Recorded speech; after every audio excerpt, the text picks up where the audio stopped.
Hello guys, কেমন আছো তোমরা? আশা করি সবাই ভালো আছো। তো আজকে আমি চলে এসেছি মাসিদের বাড়ি, কারণ আমার 4 মাসি একসাথে আমাকে আইবুড়ো ভাত খাওয়ানোর জন্য ডেকেছিল, ওই জন্য চলে এসেছিলাম।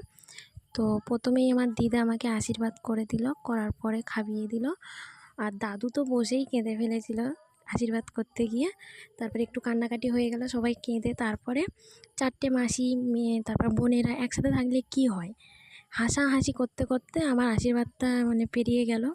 তারপরে এইটা আমার মেজো মাসি বসেছিল আশীর্বাদ করতে, আর মেজো মাসি বসেও কেঁদে দিয়েছিল। তারপরে তো সবাই বলছে, এখন থেকে যদি কাঁদিস তাহলে বিয়ের সময় কী করবি।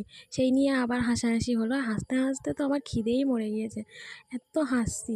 তার ভিতরে আমার মেসো বসেছে, এবার মেসো বসলে মেসো আমার জন্য 1 টাকা এনেছিল, সেই নিয়ে তো হাসি, কি বলবো, সব হেসে পাগল। তারপর আমি মুখটা ঢেকে বসে আছি, কারণ মেসো 1 টাকা দিয়ে